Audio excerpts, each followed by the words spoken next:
Break नंतर Maharashtra live मध्ये आपलं स्वागत आणि एक ब्रेकिंग न्यूज आहे। दुहेरी नागरिकत्व प्रकरणामुळे राहुल गांधी अडचणीत येणार असं दिसतंय।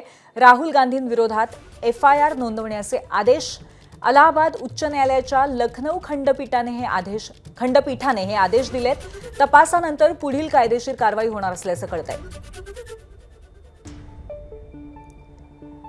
या संदर्भात सविस्तर माहिती आपण घेऊयात। आपल्यासोबत आपले प्रतिनिधी सोमेश कोलगे आहेत। सोमेश, नक्की अडचण कशी निर्माण होणार आहे राहुल गांधी यांच्यासाठी? राहुल गांधी यांच्यावर दुहेरी नागरिकत्व बाळगल्याचे आरोप झाले होते आणि भारतीय संविधानानुसार भारताच्या नागरिकाला दुहेरी नागरिकत्व बाळगण्याचे म्हणजे दुसऱ्या कोणत्या तरी देशाचा नागरिक म्हणून राहण्याचे आणि त्याचवेळी भारताचेही नागरिकत्व बाळगण्याचे अशी परवानगी नाही। या प्रकरणावरून राहुल गांधींवर आरोप झाले होते आणि आज लखनौ खंडपीठाने अलाहाबाद उच्च न्यायालयाच्या आदेश दिलेले आहेत की राहुल गांधींच्या विरोधामध्ये या प्रकरणी गुन्हा दाखल करण्यात यावा।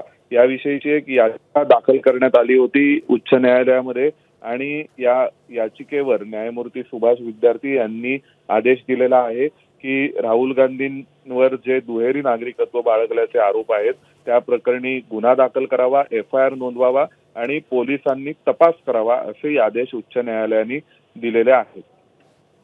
बरं, धन्यवाद सोमेश माहितीबद्दल। तर दुहेरी नागरिकत्व प्रकरणामुळे राहुल गांधी अडचणीत आल्याचं आता स्पष्ट होत आहे। राहुल गांधींच्या विरोधात FIR नोंदवण्याचे आदेश देण्यात आलेले आहेत आणि अलाहाबाद उच्च न्यायालयाच्या लखनौ खंडपीठाने हे आदेश दिलेत। ABP माझा, उघडा डोळे बघा नीट।